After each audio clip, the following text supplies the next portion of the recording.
Photo. Lauren Crothers. Among the digitized mementos that are precious to me is a black and white photograph of my paternal grandfather, Rodney, as a young man.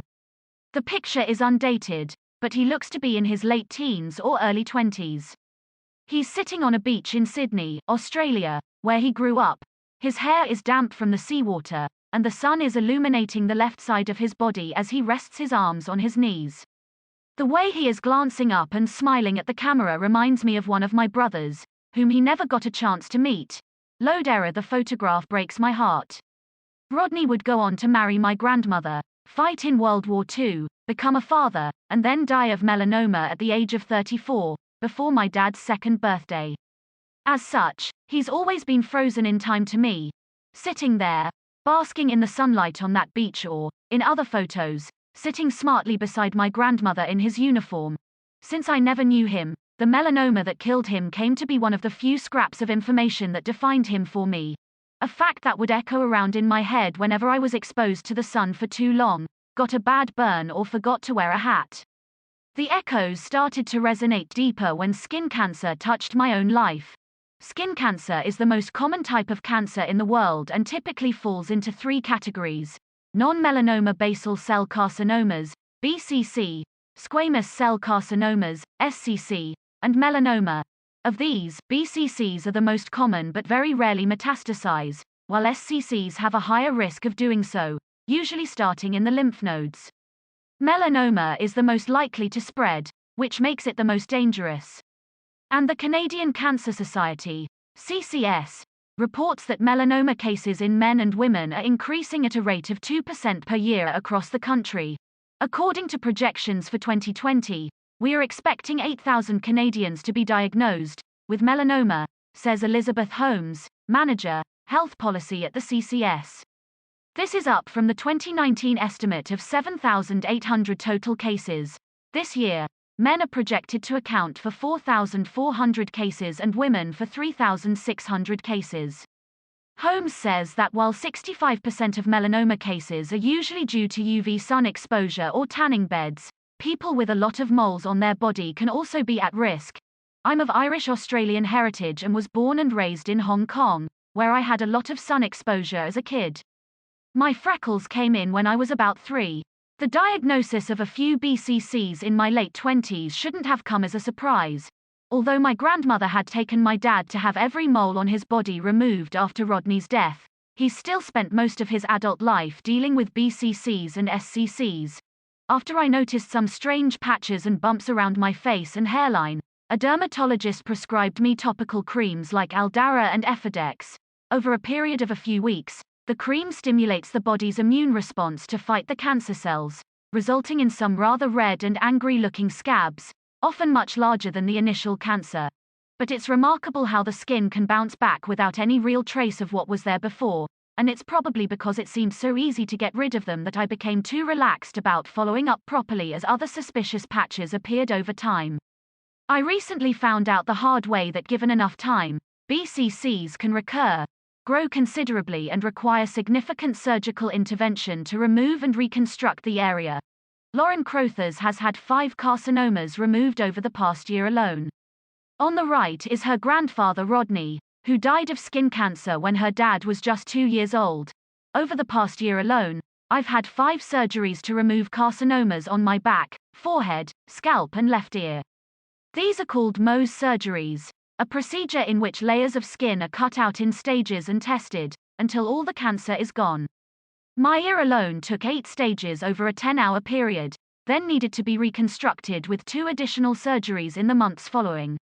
In August, the removal of a large BCC behind my ear and closure of the site required the skin on my neck to be opened up, grafts taken, and then lifted and stretched over the affected area. My mistake was in letting 4 years pass without a skin check.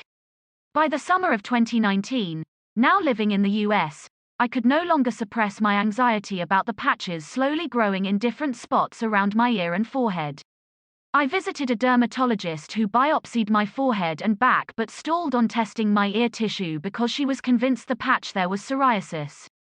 2 visits later, after a lot of pushing on my part, I found out that a BCC had burrowed so deep into my ear canal that my ear will never look the same. This process has taught me that not only is it important to get regular skin checks but also to push hard if your gut is telling you that something is wrong. Recently, another patch behind my ear was growing redder, angrier and more painful over time. Twice I asked about it, and twice I was told it definitely wasn't a skin cancer, that it was psoriasis. The treatment I was prescribed for psoriasis never really did anything. So, as soon as pandemic restrictions eased, I decided to switch gears. I found a new dermatologist, who immediately biopsied the site, along with another one. Both came back as BCCs. I've learned that it is important to advocate for yourself, that even the smallest looking abnormalities can end up involving a much larger surface area when it comes to stitches and surgeries. Had I been correctly diagnosed a year ago, perhaps the most recent surgery wouldn't have been as intense. I will never know. I'll also never pretend again that sun safety isn't a year-round priority. In winter, the UV index can be lower, but the rays still are out there in the sunshine and can reflect off snow, water and concrete surfaces, says Holmes of the CCS. Sunscreen and sunglasses are always important, particularly on days when the index, which rates UV intensity on a scale of 0 to 11, is greater than 3. Starting between April and September is when the UV index can get greater than 3. Springtime in Canada is not as warm, but the UV index can be high as early as April, says Holmes. Dr. Devindra Singh, founder and lead dermatologist at Avant Derm in Toronto, says that both UVA and UVB can cause skin cancer. Ultraviolet A is present year-round, can penetrate clouds, window glass and car glass. For this reason, I always advocate for wearing sunscreen every day, rain or shine, winter or summer, he says. Singh also warns that people with darker skin tones can't get complacent about their skin cancer risk. We each have a built-in SPF based on the pigment of our skin. The average white person has an SPF of 3.4, while the average black person has an SPF of 13.4. I'm blue-eyed, fair and deeply freckled, and have a reddish tinge to my brown hair. My Mohs surgeon once told me that the Irish are God's gift to dermatology. But since dermatologists recommend an SPF factor of 30 or higher, everyone needs sunscreen. And while it's true that racialized people are less likely to develop skin cancer, Singh says that they are actually more likely to die from it. Studies show that they receive little or no education from their doctors concerning the risks and prevention of skin cancer, he says. That results in a lack of awareness of what to watch for, delays in diagnosis leading to discovery at more advanced stages, lack of access to timely treatments and lack of educational resources aimed at patients and medical professionals. There are steps being taken to make medical literature on dermatology more inclusive. Earlier this year, London-based Zimbabwean medical student Malone Mukwende authored a new textbook on diagnosing different skin conditions, including skin cancers, in people with darker skin tones. There are also newer sunscreens designed to leave little or no chalky residue on darker skin. Melanoma can appear in places you'd least expect, such as on nail beds, eyes or in the genital area, which is why one in-depth, whole-body skin check is recommended per year, for everyone. The type of melanoma that killed Bob Marley at only 36 began under one of his toenails. In the meantime, one of the best ways to keep an eye out for suspected melanoma is to follow the ABCD guide to monitor any changes in your moles. Asymmetry, border, irregular or uneven, color change, diameter, over 6 mm, or evolving shape are all reasons to be checked out. It is harder to detect these changes in people of color, says Singh, but adds that ultimately we all need to be aware of our skin. Early detection can make a huge difference in outcomes. According to the CCS, the 5-year survival rate for melanoma in Canada is 88%. Back in the 1940s, my grandfather Rodney wasn't so lucky. His melanoma started in a mole behind his left ear, but by the time he noticed and had it removed, it was too late. I thought of him while the exact same spot on my body was being cut open, cauterized and sewn back up at the end of August. As someone who has always been hypercritical of my appearance, and my profile, in particular, dealing with scarring and bruising has been a challenge. When my forehead was done, I had significant swelling and bruising around my eyes for several days. My left ear now sits lower than my right and sticks out a bit.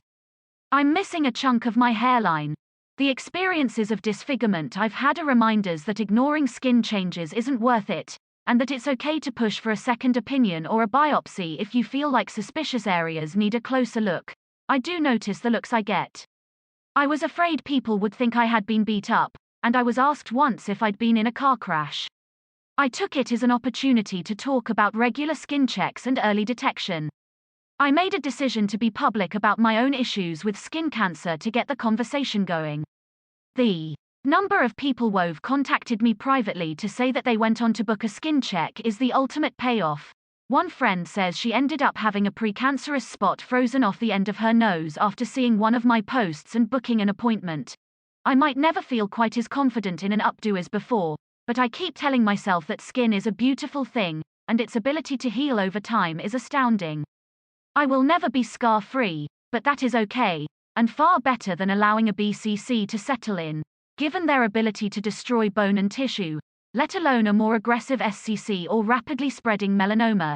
It's important to know your skin, Holmes says. You live in it every day. In my grandfather's memory, I will forever be on guard.